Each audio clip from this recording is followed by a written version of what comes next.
saya udah lihat beberapa jawaban. Bu Mega paling ini nih, paling terus gitu ya, mencari lagi, menggali lagi. Selamat lihat lagi videonya. Masya Allah, iya. Oh, sampai disimak lagi loh videonya, ya. Tepuk tangan dong buat Bu Mega. Nah, udah berusaha untuk mencari. Saya nih, ini googling apa kemana nih, gitu ya. Gak apa-apa, betul Bu, karena kalau ngomongin treadmill itu bayangannya masih treadmill itu alat olahraga itu loh. Alat olahraga, kita seakan-akan kita pergi berapa kilometer, tapi sesungguhnya kita itu nggak kemana-mana. Ingat ya, ya. Jadi kebayang ketika kita kalau ngomongin treadmill itu terkait dengan pembahasan tentang bahagia. Nah, bahagia itu ukurannya apa? Ingat? Bahagia itu dari dalam apa dari luar? Faktor internal atau eksternal? Internal. Tapi dari eksternal punya pengaruh nggak? Punya. Tapi yang eksternal itu bukan segala-galanya. Jadi ada dua hal, ada hedonia, hedon ya. Kalau ini gaya hidup hedon gitu. Hedon itu apa sih? Ya tentang kebahagiaan, keadaan atau perasaan senang dan tentram, bebas dari segala yang menyusahkan. Begitu hedon itu ya. Tapi apakah hedonia ini yang terkait dengan tadi ketenaran, nama baik, apa lagi? Jabatan, terus apa lagi? Kepemilikan, punya rumah, punya gaji besar, mamanya besar aja ukurannya masing-masing ya. Kesuksesan, punya pangkat namanya, punya saya kalau bahagia kalau saya punya handphone terbaru, bahagia kalau punya mobil baru, bahagia kalau punya anak banyak. Apakah orang yang nggak punya mobil, yang nggak punya rumah baru, apakah jadi nggak punya hak untuk bahagia? Bahkan orang sakit pun berhak untuk bahagia. Tuh ya. Nah, jika kita ingin sempurnakan bahagia kita, bukan berarti yang seperti itu tidak penting, ya. Dan juga bukan hal satu-satunya yang penting, tapi itu faktor apa ya? Salah satu atau salah bagian aja, salah satu, salah dua, gitu ya. Tapi bukan segalanya. Jadi bahagia yang paripurna, tahu paripurna Bu? Sesungguhnya sudah Bu. Sebentar ya Bu. Ya. Ini kenapa katanya Bu Tias nelfon saya? Iya. Jadi bahagia yang sesungguhnya atau bahagia yang paripurna adalah bahagia yang tidak hanya dari faktor itu. Itu bisa diusahakan, tapi itu bukan segalanya. Jadi bahagia yang paripurna itu ketika kita mengenal diri sendiri, bahwasanya kita itu otentik atau otentik. Kita itu nggak ada yang sama, unik sama yang lain itu nggak ada samanya. Bu Mega ya jadi Bu Mega, Butri jadi Butri, Bumi jadi Bumi, Bu Ade jadi Bu Ade. Nggak ada yang sama. Kenapa kita harus minder sama orang lain? Berarti kita nggak kenal sama diri kita sendiri, bahwa kita punya kelebihan yang tidak dimiliki oleh orang lain. Ini hidup adalah salah satunya perjalanan mengenal diri kita sendiri, ya. Kemudian bahagia yang paripurna setelah kita kenal sama diri sendiri, tahu bahwa diri kita otentik, kita juga mencari makna hidup kita. Apa sih makna hidup kita ini? Apa sih maksud penciptaan kita? Kemudian pertumbuhan tidak hanya secara fisik, tapi secara mental dan akal kita. Karena sejatinya sekali lagi hidup adalah belajar. Hidup adalah pembelajaran. Kemudian kalau orang yang sudah sampai kepada bahagia yang paripurna adalah tujuan hidupnya itu sudah berkontribusi sama pelayanan. Jadi saya punya kebermanfaatan apa sih? Jadi kalau kita ujungnya mencari bahagia dari yang penting itu saya punya duit segepok, itu udah bahagia. Itu gak akan memuaskan kita. Yakin kita akan terjebak ke hedonic treadmill tadi. Karena sejatinya orang hidup bahagia itu maksudnya orang hidup itu bukan tanpa masalah. Ya, bahagia itu artinya bukan tanpa masalah. bahagia itu bisa jadi dampak dari kita setelah menyelesaikan masalah. Rasanya gimana ketika kita ada satu tantangan, ada permasalahan, kita cari solusinya, kita pecahkan masalah itu, happy nggak Bu? Plong. Jadi plong gitu ya. Jadi plong ya, happy ya. Ini flashback dulu ya, flashback materi-materi yang kemarin, supaya makin ingat sebelum kita masuk ke selanjutnya. Atau kemarin kita bilang kita mau banyak diskusi hari ini, boleh ya. Ini saya flashback, refresh dulu supaya yang kemarin nggak hilang gitu. Jadi ngomongin bahagia bukan berarti hidup bahagia itu terus nggak ada masalah. Masalah itu adalah hal yang bisa jadi pemicu bahagia. Ketika kita sudah ketemu sama tantangan, sama solusi, cari efektif untuk cari aktif untuk mencari solusi dari permasalahan kita bisa pecahkan masalah, kita happy dong. Pasti apa yang jadi solusi kita sudah memecahkan masalah ini, kita pasti akan berpikir lagi apa lagi pencapaian kita selanjutnya. Masalah lagi nggak? Masalah lagi. Masalah lagi, cari solusi lagi, berjuang lagi, ketemu happy lagi nggak? Sama seperti ibu lulus SD, seneng nggak? Habis itu berapa lama sih senangnya? Seminggu, 2 minggu, sebulan, habis itu pusing nyari SMP. Nggak usah ngomong ibu lulus SD, udah lupa kali ya. Anak kita lulus SD, carilah sekarang SMP, udah zonasi lah, udah harus bayar ini, bayar itu, tes ini, tes itu, masalah bukan? Masalah. Udah dapat SMP, dia berjuang nggak? Kita mikir lagi, dia bagaimana dia belajarnya, nilainya seperti apa. Lulus SMP, senang, anaknya udah makin besar. Terus ini lagi mikir cari SMA. Sama dengan kehidupan kita juga seperti itu. Bu yang hari ini udah masak, senang, beres semua, besok ada masalah lain.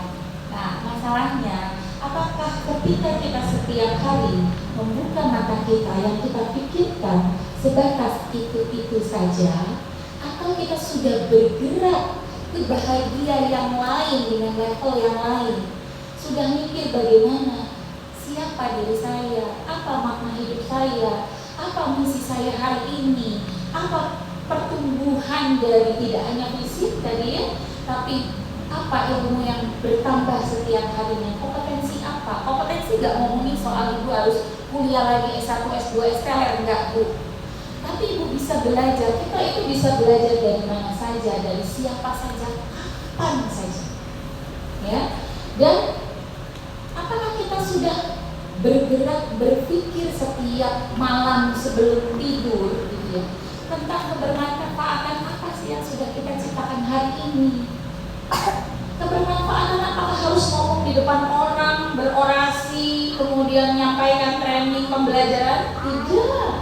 Kebermanfaatan itu apa? Hal kecil yang kita sudah berikan di lingkungan terkecil kita. Kayak obat nyamuk Bu. Obat nyamuk yang zaman dulu itu kan lingkarannya gitu tuh. Nah, apakah lompat dulu dari yang luar, apa yang dari dalam dulu? Dari dalam dulu, dari hal yang kecil terus ya. Kalau kita buat diri sendiri, kebermanfaatan itu buat orang di sekitar, ya anak, ya suami, ya tetangga, ya teman. Bahkan gini, ada satu guru saya bilang gini, ya anggaplah setiap pertemuan kamu dengan orang lain adalah pertemuan suci engkau dengannya. Karena guru saya begitu. Ketika kita menganggap setiap pertemuan kita dengan orang lain adalah pertemuan suci, kita tidak akan pernah berpikir jelek sama orang lain, gitu. Ya. Dan yang berpikir adalah kita nggak tahu ini pertemuan saya dengan Bu Ade, dengan Bu Ami, dengan Bu Umi dan teman-teman yang lain. Apakah ini pertemuan, ada pertemuan lagi setelah ini? Bisa jadi ini adalah pertemuan terakhir saya dengan teman-teman. Ketika kita menganggap pertemuan ini adalah pertemuan suci dan pertemuan ini adalah pertemuan yang terbaik, kita nggak bisa mengulang lagi apa yang mau kita lakukan dari pertemuan itu. Kita bisa belajar banyak hal. Baik, oke. Jadi fokuslah kepada apa yang bisa dalam kendali kita ya. Kalau untuk ngomong hedonic trip ya. Mau kejebak sama hedonic tripnya Bu? Enggak. Nggak mau ya Bu, saya juga nggak mau. Jadi ayo sama-sama kita bergerak. Kita tidak lagi ngomongin kebahagiaan yang hedon saja, tapi kebahagiaan yang sesungguhnya. Dan semua itu bisa kita dapatkan ketika tadi ya kita ngomongin sudah mencari siapa diri kita. Orang yang bisa kenal sama dirinya maka dia kenal sama Tuhannya. Karena siapa yang menciptakan kita? Ya Allah. Yang memberikan segala kelebihan kepada kita, kemampuan sama kita, ya Allah. Gitu. Kemudian setelah itu orang yang sudah cari makna hidupnya untuk apa? Apa sih Bu tugas kita di dunia ini?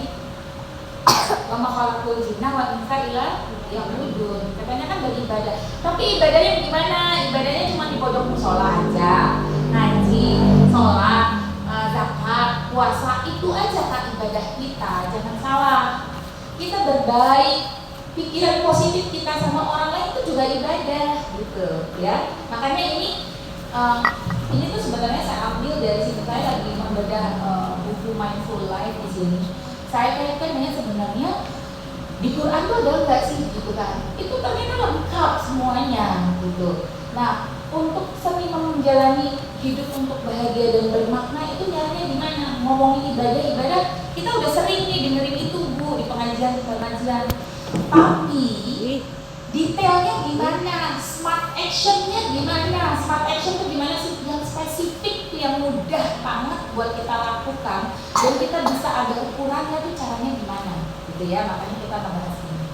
Oke, jadi ketika kita bicara tentang bahagia, ya bahagia tidak hanya secara fisik saja. Oke, selanjutnya apa lagi? Oke, kemarin tuh merangkul masalah ya, masih ingat merangkul masalah?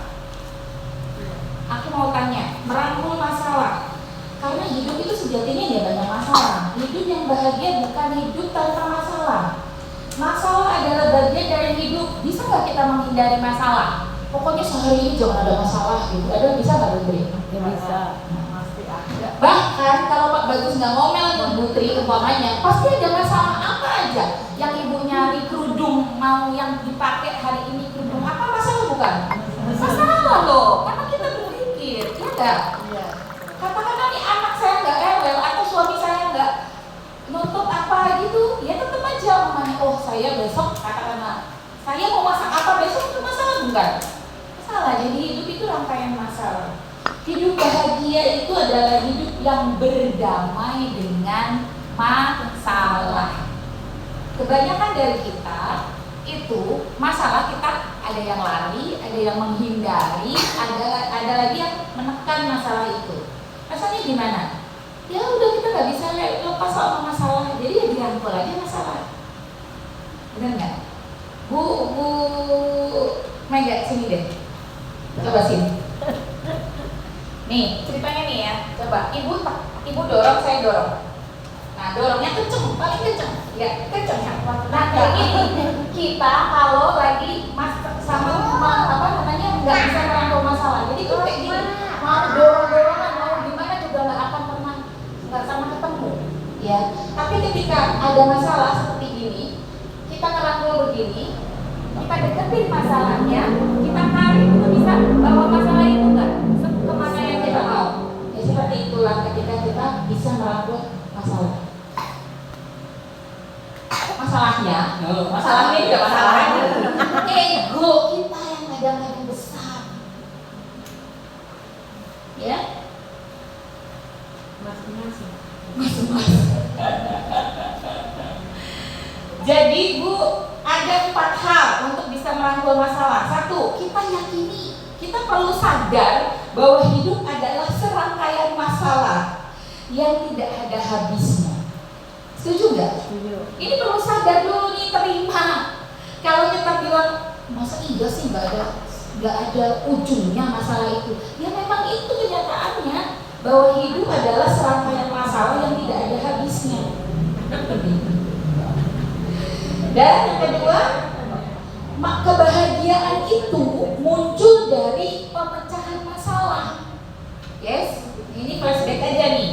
Kemudian dengan adanya masalah sebenarnya kita itu bisa meningkatkan kapasitas kita. Makanya Allah kasih ujian gitu katakanlah ya. Kenapa sih dikasih kesulitan begini? Kan kita sering dengar supaya menaikkan derajat kita.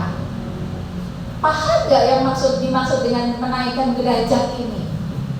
Jadi pintar sok aja. Tuh. Ada yang mau cerita terkait dengan satu masalah yang pernah dihadapi terus akhirnya dapat solusi dan mengubah hidup? Barangkali Putri mungkin ada. Masalah. Banyaknya apa?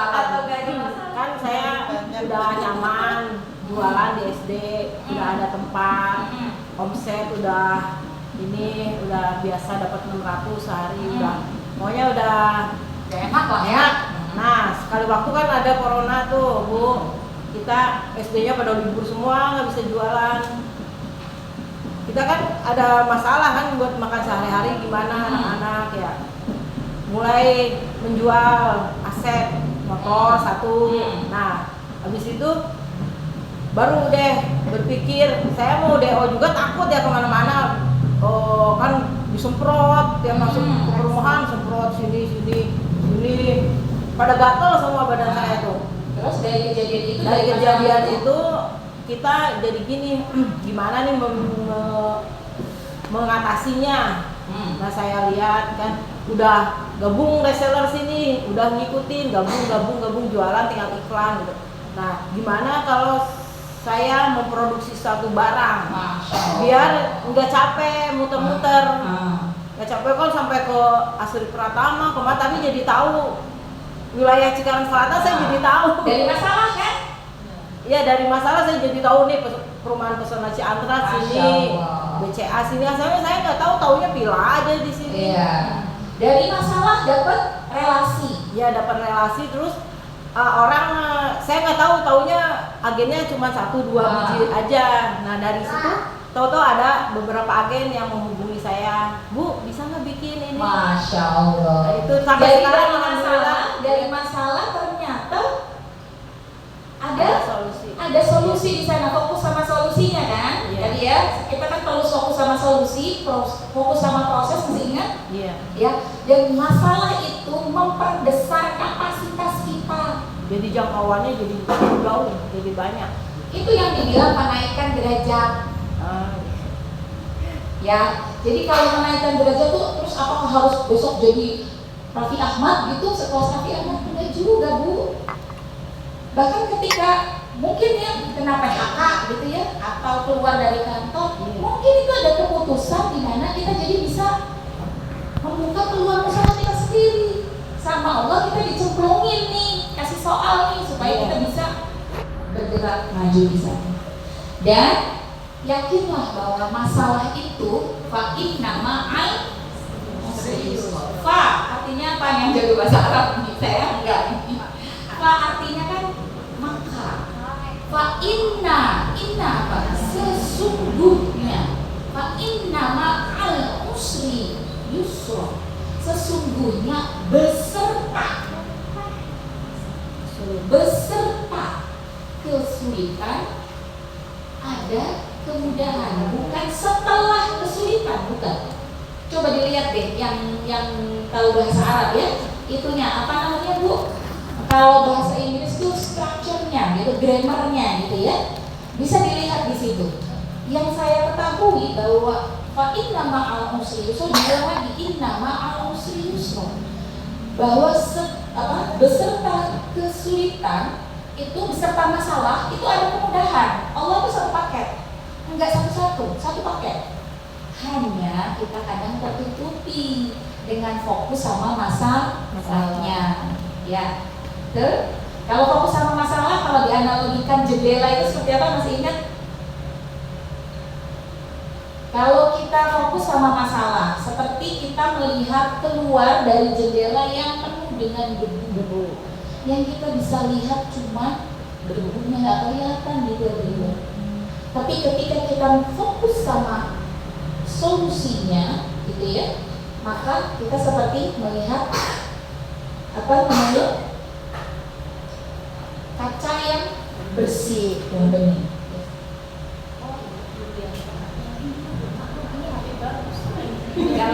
Galau.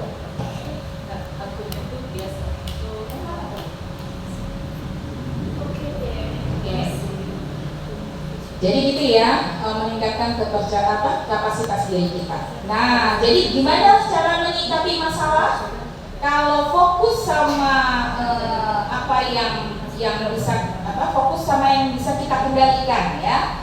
Kalau bagaimana caranya bisa menyikapi masalah, merangkul masalah, gimana caranya? Fokus pada apa yang ada di dalam kendali. Apa yang di dalam kendali? 4 hal. Ya silakan Pak. Waalaikumsalam. Monggo Pak. Jadi jawaban aja. Ya. Jadi saya lanjutin ya.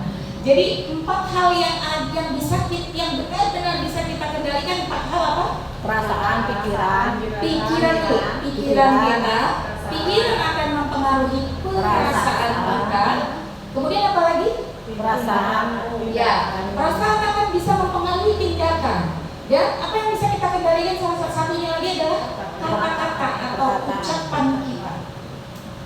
Ya, jadi 4 hal itu. Untuk bisa menyikapi masalah, merangkul masalah, satu kita fokus sama kita perlu pahami bahwasanya hidup itu adalah serangkaian masalah yang tidak ada habisnya. Setuju ya? Kita ada tantangan, cari lagi solusi, dapat solusinya masalah A, dapat solusi A, pasti ada masalah baru lagi. Ya, apa aja itu. Masalah B, dapat solusi B, ketemu lagi kita ingin dapat pencapaian baru, jadi tantangan lagi, jadi masalah lagi, terus berputar. Kemudian kebahagiaan muncul karena kita jadi bisa memecahkan masalah, maka kita senang gitu ya, bahagia.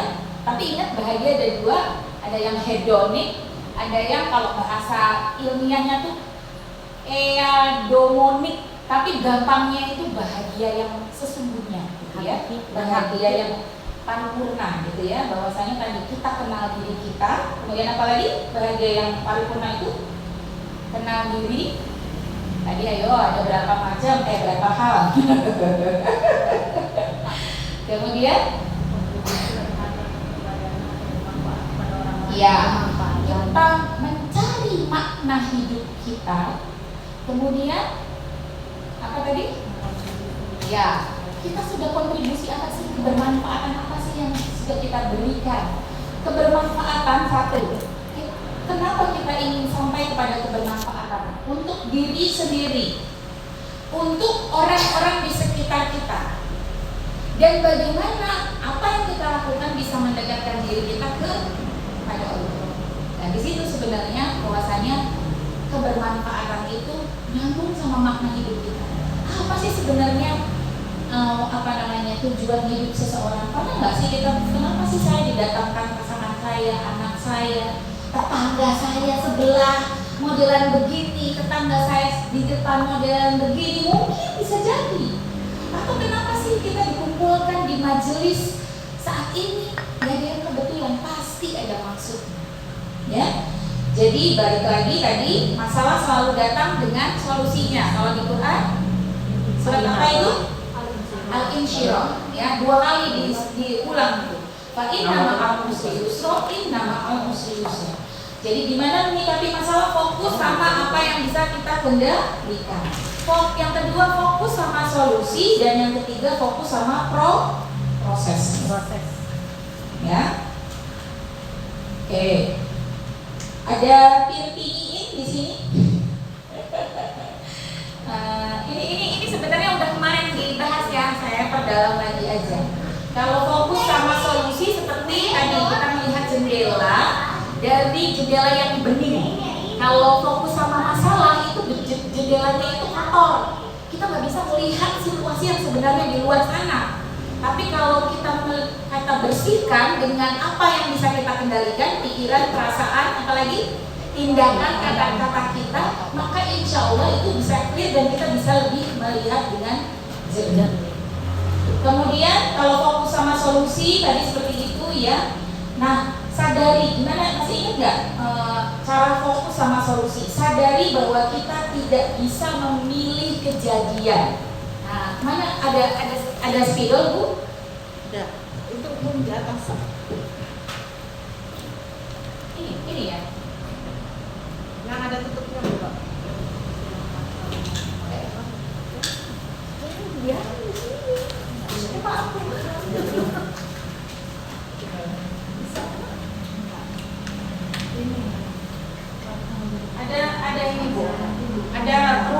gitu. di sini.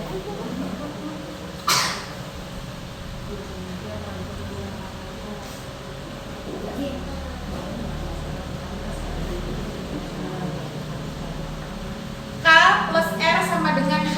Wah, apaan ini rumus apa? K ini artinya kejadian atau situasi yang kita nggak bisa kendalikan. Setuju nggak? Sikon yang kadang-kadang kita nggak tahu anak buah kita modelnya kayak apa, anak kita bersikap seperti apa, tantrum tiba-tiba minta soto mamanya yang kemarin gitu ya. Si Neng. Sama anak-anak saya juga gitu. Kadang mamanya kita lagi asik nih, kalau saya biasanya kalau saya lagi zoom atau apa gitu ya, yang kayaknya saya lagi ada kelas yang memang online, tiba-tiba bon gitu, padahal udah saya kasih tahu itu kan di luar itu yang sederhana. Bahkan kejadian atau situasi yang di luar kendali kita, seperti kok saya mau pergi tiba-tiba hujan, kok saya mau jemput anak panasnya cetarnya sampai 39, pernah kan ya kita sampai 39 derajat loh. Gitu. Terus kita ngeluh, kita fokusnya sama apa kalau kita ngeluh? Fokusnya sama masalah. Terus kalau cetar 39 dengan kita ngeluh, terus jadi redup nggak? Jadi adem nggak? Enggak. Please jangan buang energi kita sama mengeluh, karena itu tidak dalam kendali kita. Maka yang bisa kita lakukan fokus sama solusi. Terus kalau 39 dan harus jemput anak sekolah jam 12 atau jam 2 siang, pakailah sunblock, SPF 50 minimal. Pakai masker. Ya, pakai masker. Apa lagi? Kacamata hitam, sarung Ya, tangan, banyak kan? helm. Kalau fokusnya sama solusi dan kemudian fokus sama proses. Nih, kejadian gak bisa kita kendalikan. Yang bisa kita kendalikan adalah responnya dari kejadian ini. Tadi mau pakai masker, mau pakai sunblock, mau pakai payung, Kacamata hitam. kacamata hitam, atau kalau kita cuma mengeluh, menggerutu, harusnya kamu tuh gak kayak gitu. Harusnya, nih jadi bos Herbalife sama bos air, harusnya kamu antar itu galon tepat waktu. Pelanggan itu nomor 1 lah, terus lupa ya ininya karyawannya atau HP-nya tiba-tiba mati, HP-nya lowbat aja, itu kejadian yang nggak bisa kita kontrol, betul? Terus kita marahin, harusnya tuh dicas, kalau nggak cemplungin aja tuh. Dulu saya pernah gitu saya. Kalau suami nggak bisa ditelepon, saya marah-marah. Kok nggak aktif sih? Mana ya? Wah, nah pikiran ini bisa membawa kita kemana-mana. Ya, overthinking akhirnya. Jangan dia kemana dulu, jangan-jangan dia kesini dulu, jangan-jangan ini, jangan-jangan itu. Padahal pikiran ini bisa kita kendalikan. Kita mau maknai apa dari pikiran kita? Ini masuk ke respon. Respon bisa kita kendalikan? Bisa. Tetangga julid aja. Julid itu kita yang memaknai bahwa mamanya saya tetangga nih sama Bumi sama Bu Ade. Yang satu cemberut aja mamanya gitu ya. Yang satu bisa. Saya bisa memaknai, memberi makna sama yang cemberut sesuka saya dong. Saya nggak mau dibawa sama situasi di luar karena dia cemberut nggak senyum sama saya, terus saya memaknai dia jutek banget ya, dia iri sama kemajuan saya, bisa nggak? Itu kita yang memberi makna loh, padahal belum tentu seperti itu. Jadi kalaupun seperti itu bukan urusan kita ya Bu, kita maknai saja, beri makna dengan setiap yang kita temui dengan makna yang memberdayakan kita, sehingga kita nggak rugi. Dia mau bagaimana dengan kita, ya bukan urusan. Toh kita juga nggak tahu bener apa enggaknya, gitu kan? Katakanlah kalau itu benar ya bukan urusan kita, kalau enggak dosa dong kita, ya. Jadi maknai semua kejadian dengan yang memberdayakan kita. Oh mungkin dia sedang belum makan kali, akhirnya gimana? Kita bisa belikan sesuatu untuk tariknya ke tetangga kita. Berdaya nggak kita jadinya? Bermanfaatan nggak? Ya, contoh kayak gitu ya. Jadi kejadian ini nggak bisa kita kendalikan. Yang bisa kita kendalikan adalah respon. Nanti kita akan belajar tentang bagaimana mengelola respon. Dan respon yang baik akan menghasilkan hasil yang baik. Hasil ini tergantung respon kita atas kejadian. Oke. Sampai di sini.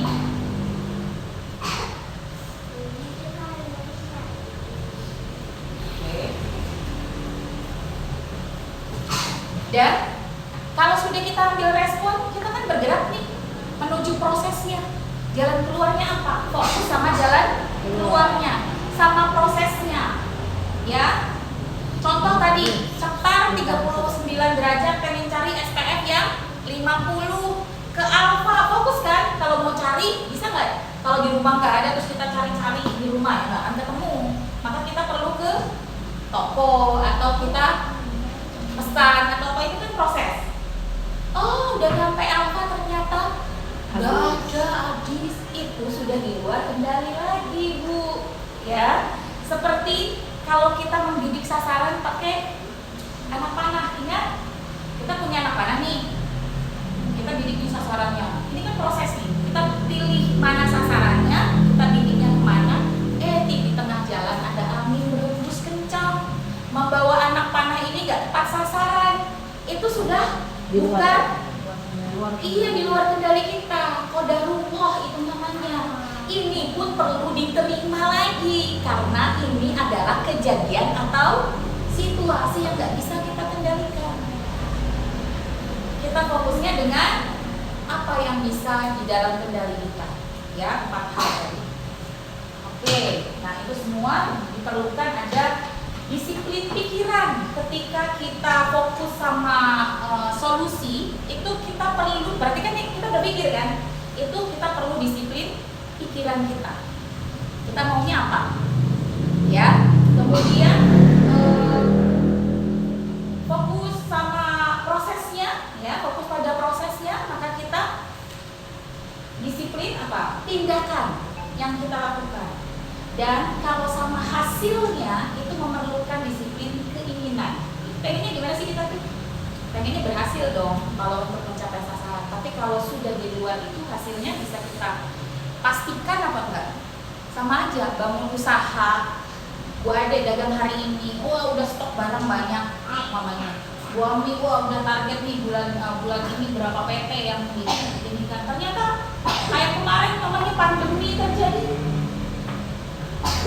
Di luar kendali itu bisa berubah sewaktu-waktu, ya, atau tiba-tiba mau antar ternyata hujan deras, itu juga salah satu faktor yang mungkin itu jadi kendala.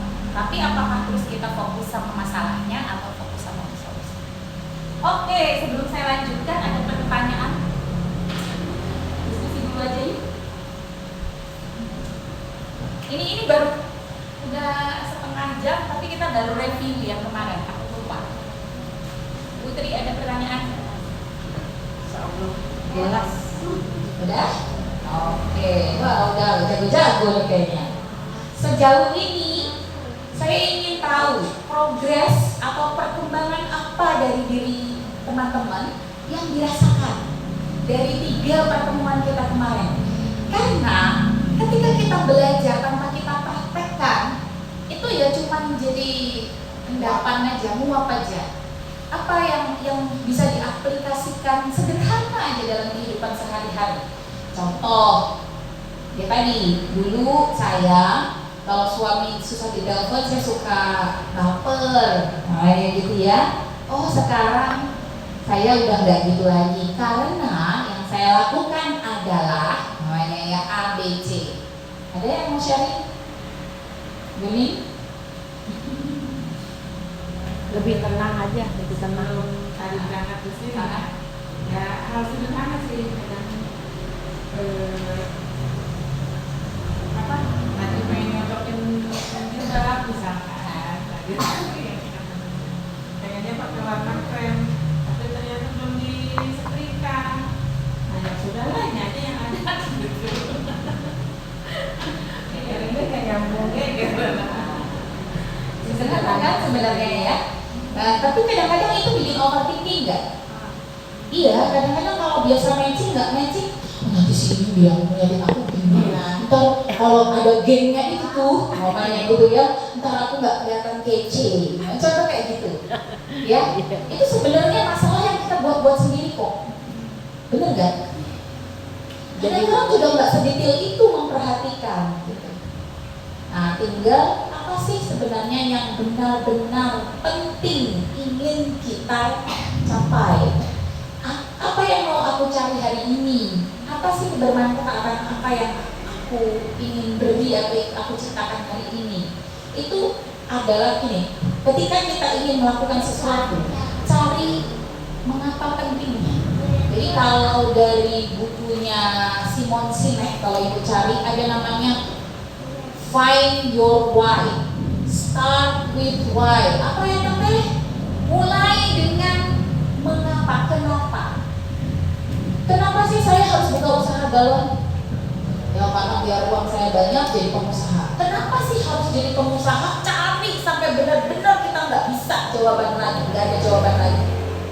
Ya, ternyata di balik revolusi water namanya kebermanfaatannya banyak. Oh ternyata yang butuh air banyak, air bersih. Berapa keluarga yang dibantu dengan air bersih didistribusikan?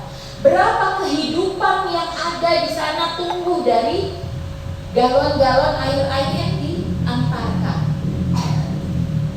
Begitu juga apapun yang kita lakukan, catering, berapa karyawan, berapa ribu karyawan yang bisa berenergi hari itu dengan makanan yang kita sediakan. Begitu juga dengan ibu-ibu yang mungkin masak di rumah, menciptakan makanan yang lezat buat anaknya. Sekedar ceplok telur ada kebermanfaatannya. Kalau kita mencari makna dari apa yang mau kita lakukan, cari bu, cari. Ketika kita galau nih, hidup kok begini-begini aja, karena nggak kayak gitu. Hidup kok gini-gini aja ya. Terus kita kalau Pak Jokowi ya menterinya diganti, ngapain kita ributin Pak Jokowi? Pak Jokowi nggak dengerin kita juga. Ngapain energi kita habis di sana? Fokuslah dengan apa yang bisa kita kendalikan. Pikiran kita akan menentukan perasaan kita. Tadi berpikir saja dengan apa yang kita lakukan. Oh, Deko nugget hari ini. Ternyata si Bu Tias ini akhirnya gak pusing mikirin anaknya bekel, tinggal serang. Dimudahkan gak saya? Dimudahkan. Dan apa yang saya lakukan, kebermanfaatan yang saya berikan, saya ada kelas, saya mungkin ke sini. Sebenarnya ngalir gak pahalanya kepada orang yang menolong saya hari itu? Dengan antara nuggetnya ke saya, ada gak pahala yang mengalir? Ada loh, kalau kita mencari maknanya. Putri yang hari bikin shake dan sebagainya. Banyak gak orang yang bermasalah dengan kesehatannya? Banyak. Ketika dapat makna yang dilakukannya, maka dilakukannya dengan senang hati. Yakin deh, kalau kita cari makna dari setiap yang kita buat. Oke, kenapa jadi tegang? Ya, kamu bisa masing-masing. Ada ahlinya. Oh, ahli apa ya Pak? Saya kalau ya, pertanyaan masalah perempuan yang sebenarnya pikirnya kan berbeda ya. Kalau perempuan kebanyakan dengan perasaan itu berpikiran, kalau laki-laki kan pikiran mengubahkan gitu. Nah sekarang masalahnya satu, saya kan tiap hari sering merasakan dan menikmatin, kan masalah pelanggan yang rata-rata ibu dan mayoritas dari ibu itu. Kalau masalah order, dia itu nggak mengerti akan kalau mungkin nggak ngerti ya, karena ada di sini namanya kita bagian dari layanan ratusan orang tiap harinya. Sementara mereka kalau order nggak mau tahu, pengennya didahulukan dan mau tahu. Nah, karena kita menanggapin nggak satu kata, perempuan menanggapin 5 kata, ya Jadi kita bahas lagi masalah saya. Hmm. Saya minta solusinya dengan kalimat yang bijak. Soalnya kalau udah begitu biasanya saya blokir nomornya. Oke. Waduh. Sakitnya di mana nggak sakitnya? Sakitnya. Daripada ngabisin waktu gitu loh. Iya. Nomor duanya Oke. nih Bu, saya punya kebijakan, screenshot dari statuskan bahwa pelanggan kita udah memudahkan dengan cara membayar via transfer. Mau dengan GoPay, OVO, dan sebagainya, ada MBG juga. Makanya saya kan punya kebijakan usaha dengan cara kalau orang mau membayar via transfer, yang memudahkan saya untuk mengecekkan dan merasakan harap transfer dulu buat kita pilih barangnya. Nah itu secara umum di mana pun sama kayaknya. Nah rata-rata ibu-ibu menyampaikan hal itu. Kebanyakan bilang. Oh betul ya ibu-ibu ya. Iya. Kebanyakan itu order dulu, ngomong transfernya di belakang. Dan udah itu, kita tunggu sampai setengah hari, nggak ada respon transfernya, nggak ada transfernya. Ada orang jadi usaha, saya biasa dong Bu, kita mengingatkan, Bu mohon apa berjadwal dulu. Save dulu. Ternyata mungkin versi mereka, versi dia udah melakukan transfer. Oke. Ya kan? Dia udah melakukan Ini ya. transfer. Ya. Terus. Dia udah melakukan transfer. Tapi kan bukti transfernya belum dikirimkan ke kita Bu. Oke. Ya saya kan mau dong. Oke. Gimana saya mau tahu Bu, kalau Anda udah transfer, tapi buktinya belum dikirim ke saya. Nah, respon baliknya dari mereka, dia kan Bapak mau percaya sama saya. Oke. Saya lagi puasa loh, jangan bikin emosi saya loh. Nah, loh. Mana dong? Ya kan? Kalau kayak gitu. Nah, sebenarnya saya nanggapnya itu gampang. Saya telepon, ya kan? Kalau saya telepon, saya bilang, saya udah ngomong bla bla bla bla, saya bilang itu SOP di saya begini, ya kan? Kalau begitu ngomong percaya sama saya. Kalau ibu udah mau percaya sama saya, atau saya nggak percaya, nggak mungkin baru saya kirimkan. Tapi kalau ibu responnya begitu, silakan belajar dengan yang lain aja. Itu sama-sama enaknya.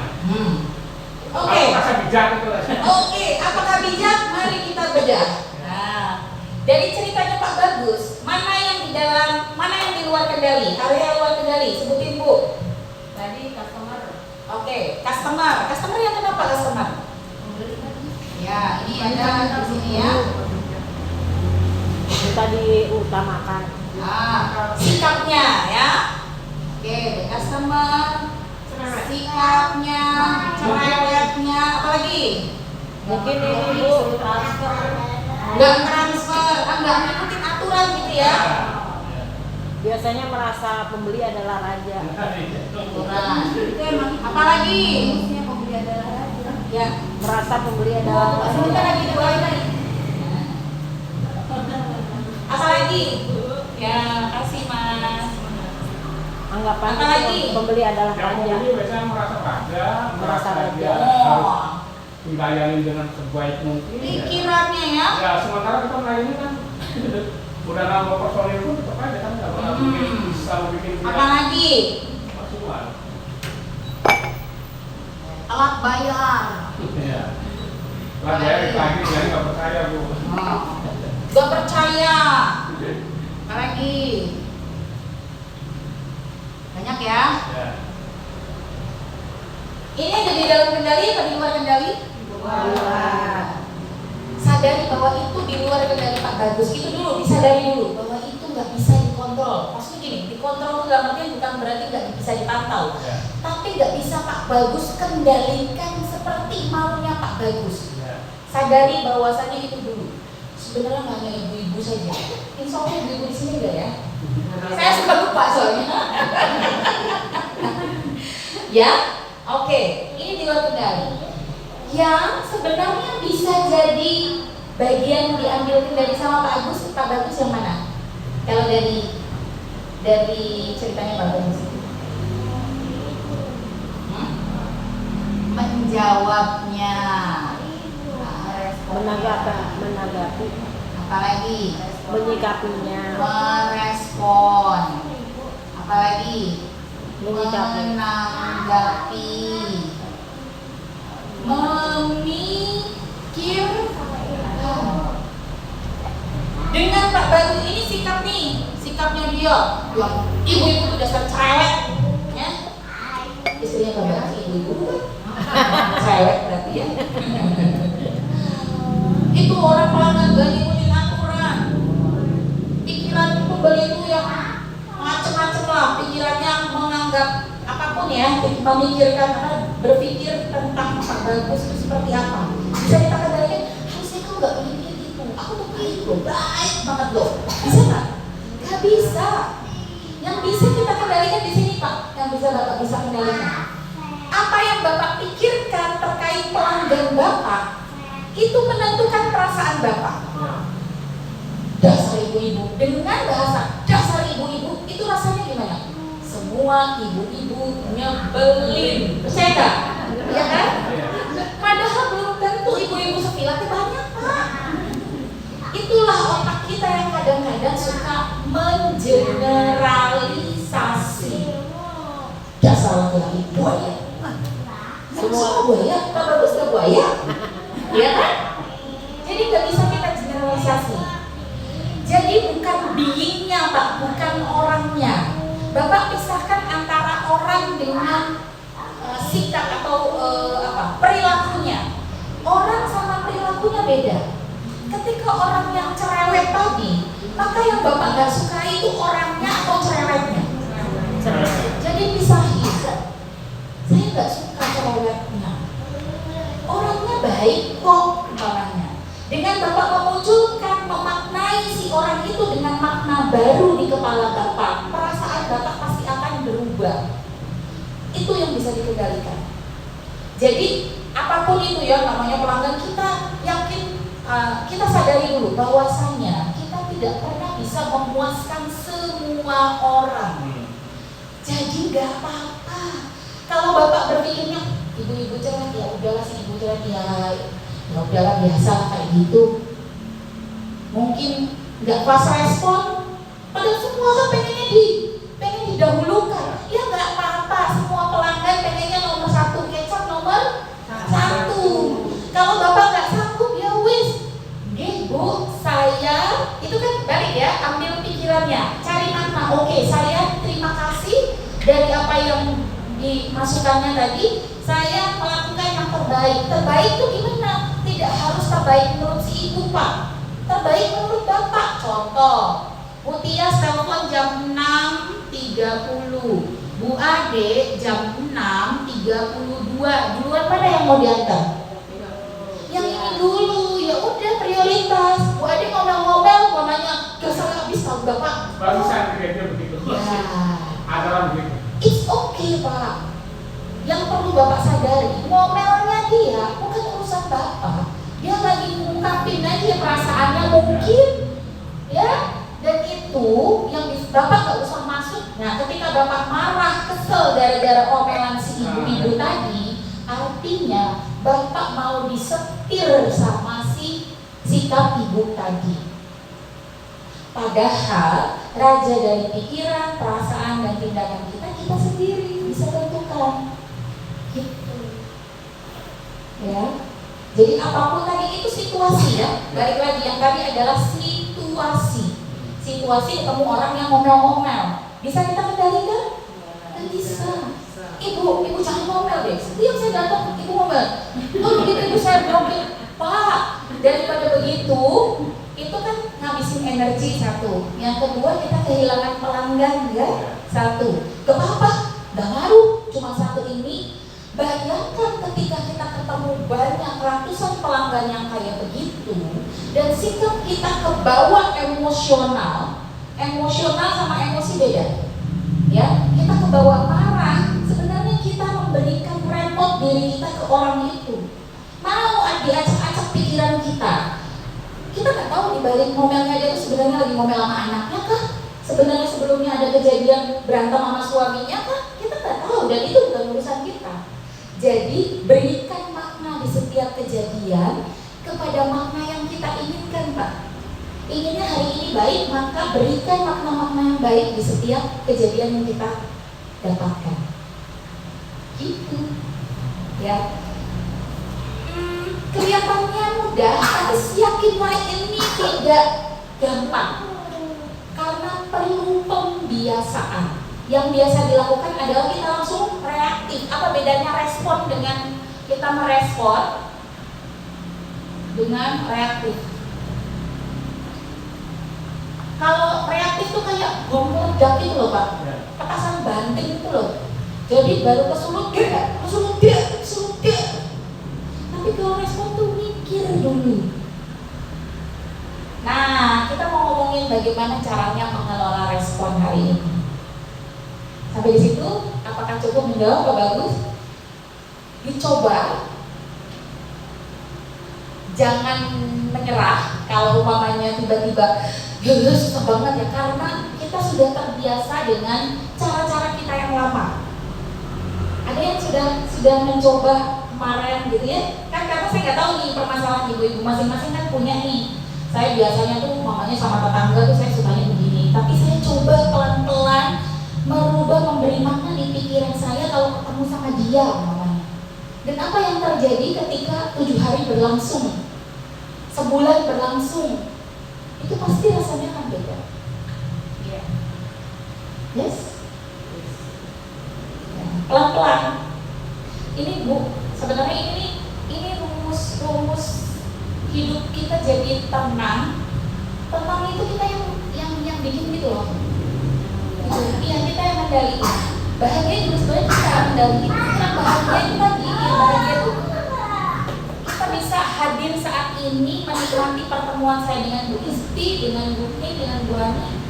Itu bisa jadi kebahagiaan buat saya gitu. Nah, tinggal kita mau ngambil bahagia itu apa enggak? Ada lagi pertanyaan? Jadi ini kita nanti akan bicara tentang gimana caranya merangkul. Tadi merangkul masalah sudah. Bagaimana untuk mengendalikan respon. Nah, pertanyaannya, emosi itu ada dalam kendali atau luar kendali? Yakin? Tolong Yakin dulu. Yakin. Oke. Emosi itu ada dalam kendali atau di luar kendali, Bu Isti? Kayaknya Bu Isti masih berpikir keras. Emosinya dapat dikendalikan. Nah, emosi bisa dikendalikan, ya. Tapi kenapa sehari-hari terkadang kita itu dikendalikan emosi? Ego. Kasihan ya si ego. Bisa salahin dulu, ya. Kadang refleks juga sih. Ya, emosi itu muncul. Nah, itu tadi refleks yang akhirnya keluar itu namanya reaktif, Bu. Ya, jadi kita tuh nggak mikir dulu, kita langsung jeder gitu. Pasti dia begini. Wah, itu sebenarnya sudah melalui proses berpikir loh, Bu. Kita memberikan makna dari kejadian itu dengan apa? Dengan hal yang kita tidak sukai. Gitu. Pasti dia begini. Kenapa ada begitu? Biasanya juga ada pengalaman hidup. Nah, gini. Makanya ada di kepala kita, di otak manusia tuh ada filter, beberapa lapisan. Beberapa lapisan itu pengalaman hidup, pola asuh itu mempengaruhi. Hati-hati ya, kita sebagai orang tua, ya, karena itu membentuk bingkai di pikiran seseorang, pikiran anak kita. Masih ingat nggak cara mendidik orang tua kita? Satu-satu aja ingat, gak usah disebut, ingat aja gimana. Itu pasti memberikan makna tersendiri di kepala kita, sehingga bisa jadi bingkai yang dulu itu kita bawa kemana-mana sampai kita dewasa. Ini yang dibilang luka pengasuhan, luka batin. ya. Tapi ingatlah, itu sadari bahwa itu di luar kendali, itu sudah terjadi. Ketika membawa terus itu jadi beban, seperti membawa bongkahan batu yang besar dan kita simpan dengan penuh kasih sayang. Kita mengizinkan itu batu yang kita bawa, bebannya naudzubillah kita bawa kemana-mana, dan kita bawa terus. Kita tahu kita lelah, kita capek, tapi kita masih merangkul itu semua karena kita yang mengizinkan. Gitu. Ada satu ceritanya gini, ada 2 biksu ceritanya, 2 biksu. Biksu namanya biksu tuh kalau orang ini mah pendeta gitu ya, kalau Kristen mah ya. Biksu itu tuh nggak boleh sentuhan sama perempuan kan. Ceritanya biksu ini mau pergi ke sebuah gunung gitu ya, dia mau berguru lagi ke maha gunungnya gitu dia harus melewati sungai yang